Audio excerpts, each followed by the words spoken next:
ወይራ በስመ አብ ወወልድ ወመንፈስ ቅዱስ አሐዱ አምላክ አሜን። የተወደዳችሁ የልዑል እግዚአብሔር ቤተሰቦች የእመቤታችን የቅድስት ድንግል ማርያም የአስራት የበኩራት ልጆች በወደደን ባፈቀረን በልዑል እግዚአብሔር ፍጹም ሰላምታ እንደምን ዋላችሁ? ዛሬ ደግሞ የአባቶቻችን ታሪክ የመጋቢት 19 ይዘንላችሁ መጥተናል። መጀመሪያ ላይ ካርጋችሁ ጀምሩ። ከወደዳችሁ ሰብስክራይብ በማድረግ የዚህ ቻናል ቤተሰብ መሆን ትችላላችሁ። ቅዳሴ ዘሐዋርያት ወይ ደግሞ የሐዋርያትን ቅዳሴ ነው። የሰራዊት ክፍልም ይኖረዋል። በውስጡ የሰራዊት ክፍልና የወንጌል መርገፍ ወይም ደግሞ ወንጌላዊ ሉቃስ ስለሆነ ትላንት እንዳደረግኩላችሁ መኑ ይመስለከ የሚለውን በግዕዝ ይኖራል። እነዚህ እናያለን። ሌሎች ነገሮችም ይኖራሉ። መልእክታቶቹም ነግራችኋለሁ ወደ መጨረሻ አካባቢ። አሁን ግን ቀጥታ ወደ ዕለቱ ስንክሳር እንገባለን። ቀጥታ ወደ አባቶቻችን ታሪክ። አንድ አምላክ በሆነ በአብ በወልድ በመንፈስ ቅዱስ መጋቢት 19 በዚህች ዕለት የሐዋርያው ቅዱስ ጳውሎስ ደቀ መዝሙር አርስጦቡሎስ ሐዋርያ አረፈ። እርሱም ጌታችን ከመረጣቸውና ከመከራው በፊት እንዲሰብኩ ከላካቸው ከ72ቱ አርድእት ውስጥ የተቆጠረ ነው። በ50ኛው ቀን በዓለም መንፈስ ቅዱስ በላይ በወረደ ጊዜ ከሐዋርያት ጸጋና ኃይልን ተሞልቶ ሕይወት በሚገኝበት በወንጌል ትምህርት ሐዋርያትን ተከትሎ በመሄድ አገለገላቸው። ብዙዎችም ወደ ድህነት መንገድ መልሶ የክብር ባለቤት ወደሆነ ወደ ጌታችን ኢየሱስ ክርስቶስ ሃይማኖት አስገባቸው። የክርስትናን ጥምቀትን አጥምቆ የአምላክን ሕግን ትእዛዝን ከማስጠበቁ የተነሳ ነፍሳቸውን አዳነ። ይህም አባቶቻችንም ሐዋርያት ይህን ቅዱስ አብራጣቢዎስ በሚባል ሀገር ላይ ኤጲስቆጶስነትን ሾሙት። ወደ እርሷም ሂዶ በውስጧ ወንጌልን ሰበከ። ብዙዎችን በቀናች ሃይማኖት እግዚአብሔርን ወደ ማወቅ መለሳቸው። በፊታቸውም ድንቆች ተአምራቶችን በማድረግ በሃይማኖታቸው አጸናቸው። ነገር ግን ከአይሁድና ከዮናውያንን ብዙ መከራ ደረሰበት። ብዙ ጊዜም ወደ ፈራጆች አደባባይ ወስደው በድንጋይ ይወገሩት። ጌታችንም ከመከራው ሁሉ ጠብቆ አዳነው። መልካም ተጋድሎንም በፈጸመ ጊዜ በሰላም በፍቅር አረፈ። እነሆ ለሮሜ ሰዎች በጻፈው መልእክቱ ሐዋርያው ጳውሎስ አስታውሶታል። በጸሎት የምትገኝ በረከቱ ከእኛ ጋር ለዘላለም ትኑር አሜን። ሰላም ለአርስጦቡሎስ ዘተፈነወ ለኑሮ ምስለ ሐዋርያት በጽዮን ወይዘ መንፈስ ሰኪሮ ጽሒፎ በእዱ አማአምሃ ማህበሮ እንዘ ያስተበጽ ወይድስ ወገብሮ በውስተ መልእክቱ ዘሮሜ ጳውሎስ ዘከሮ። በዚህ ቀን ደግሞ የሰባቱ ሰማዕታት መታሰቢያቸው ሆነ። እነርሱም የግብፅ ሰው እለእስክንድሮስና እስክንድሮስ ከጋዛ መንደር፣ አጋቢዮስ ከብንጡስ ከተማ፣ ኒሞላስ ከጠርላብስ፣ ዲዮናሲዮስ፣ ሮሚሎስ እና ተላሲዮስ ከግብፅ አውራጃዎች የሆኑ ናቸው። እነርሱም በመንፈሳዊ ፍቅር ጸንተው ስለ ሃይማኖት ምስክሮች ሊሆኑ ተስማሙ። በፍልስጤምም ውስጥ ወዳለው ቂሳሪያ ደርሰው በመኮንኑ ፊት ቆሙ። በከሃዲው ዲዮቅልጥያኖስ ዘመን በክብር ባለቤት በጌታችን በኢየሱስ ክርስቶስ ማመናቸው ገለጹ። መኮንኑን በጽኑ ስቃይ አሰቃይቶ ገደላቸው። የሰማዕትነትም አክሊል በመንግሥተ ሰማያት ተቀበሉ። በረከታቸው ከኛ ጋር ትኖር ለዘላለሙ አሜን። ሰላም ለክሙ ለእስክንድሮስ ወእስክንድሮስ አጋቢዮስ ሜላሊዮስ ወዲዮናሲዮስ ሮሚሎስ አዲ ወተላሲዮስ እላጸናይክሙ በአዚዝ መንፈስ እስከ አድማይክሙ አክሊለ ዘርስ። በዚች ቀን ደግሞ አስከናፈርና የሚስቱ ማርታ የልጆቹ አርቃዴዎስና ዮሐንስ የእረፍታቸው መታሰቢያ ሆነ።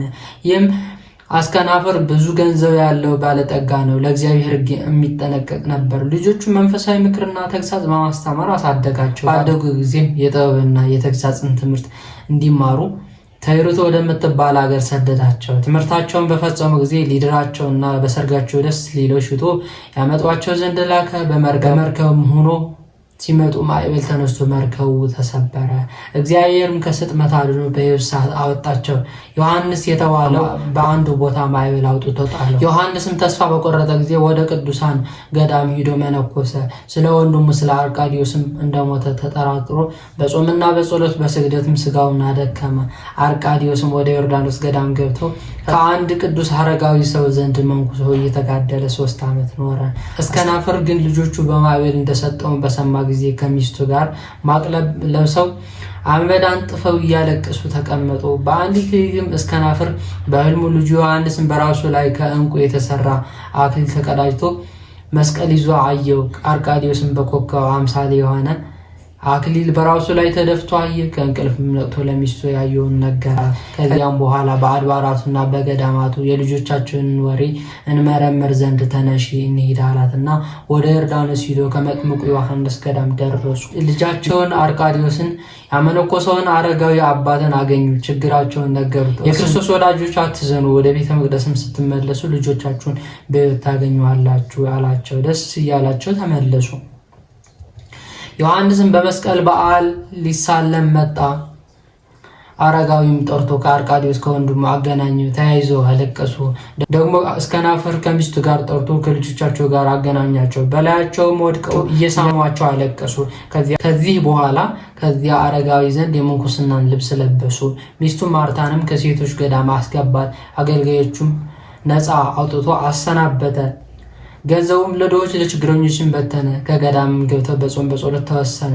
እንዲሁም የተባረኩ ልጆቹ በገድል በትሩፋት የተጠመዱ ሆነው ኖሩ። ጌታችንም ደስ አሰኙት፣ በፍቅርም ባድነት አረፉ። በረከታቸው ከኛ ጋር ይኖር ለዘላለሙ አሜን።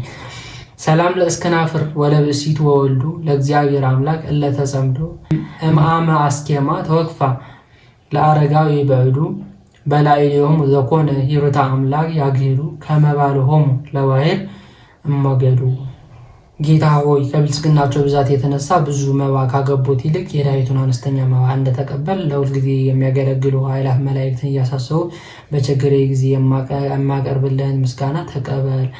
እናንተም ቅዱሳን ነቢያት፣ የወንጌል ሰባኪያን ሐዋርያት፣ ሰማዕታትና ጻድቃን፣ ትጉሃን መላእክት፣ ፍጹማን ደናግል እንዲሁም ደጋጎች መነኮሳት ወይ ልጅ አዋቂ ሳይለይ የምንሰበስብበት የጉባኤ ቦታ ባርኩ። የመጽሐፍ ወረቀት አዘጋጅቶ ብራና ደምጦ የጻፈውና ያጻፈው ከግዕዝ ወደ አማርኛ የተረጎመውን ቃለ ንባቡን በእርጋታ መንፈስና በተመስጦ ሕሊና ያዳመጠ በደለኛ ሁሉ የምታስምር የጌታ እናት በማርያም ጸሎት ኢየሱስ ክርስቶስ በአንድነት ይማረን። ከአባቶቻችን በረከታቸው፣ ረድኤታቸው፣ አማላጅነታቸው ያሳድርብን። የአባቶቻችን ታሪክ ይህንን ይመስላል።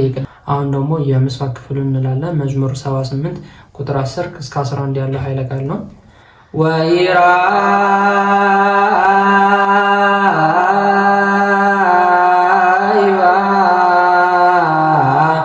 ይዛ በቅድመ አዕይንቲነ በቀለ ደሞሙ ላግብርቲከ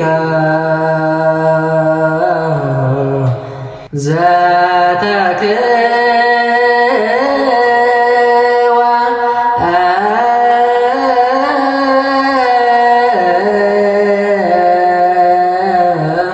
የዋ ቅድሜከ ጋሮሙ ለሙቁሃን ቅዳሴ የሚቀደሰው የሐዋርያት ነው። የሐዋርያት ቅዳሴ ስለሆነ ሰራዊቱ ከማንም አይመሳሰልም፣ ለብቻው የተለየ ነው። ስለዚህ ሰራዊቱን እንላለን። ነገ የሚነበበው የሉቃስ ወንጌል ምዕራፍ 10 ከቁጥር 1 እስከ 21 ያለው ኃይለ ቃል ነው የሚነበበው። መልእክታቶቹን እዚህ አስቀምጥላችኋለሁ። የሰራዊት ክፍሉ ግን ሰራዊት ዘሐዋርያት የሐዋርያት ቅዳሴ ስለሆነ ሰራዊተ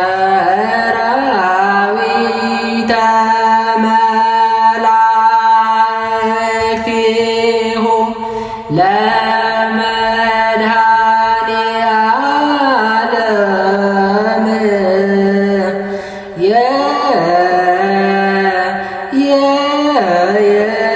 ይቀውሙ ቅድሜሁ ለመድኃኔዓለም ወይኬልልዎ ለመድኃኔዓለም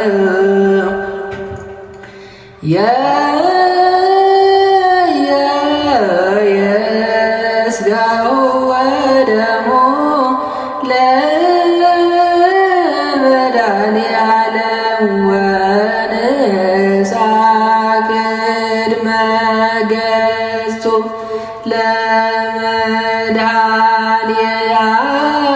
ለመድኃኔዓለም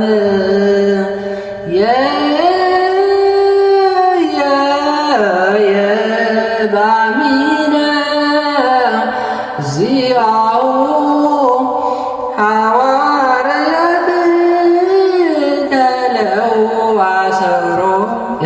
የመላእክት ሰራዊት ይህን ይመስላል በግዕዝ። ላይክ አድርጋችሁ ጀምሩ። ከወደዳችሁ ደግሞ ሰብስክራይብ በማድረግ የዚህ ቻናል ቤተሰብ መሆን ትችላላችሁ። አበረታቱኝ። መልካም ቀን ይሁንላችሁ።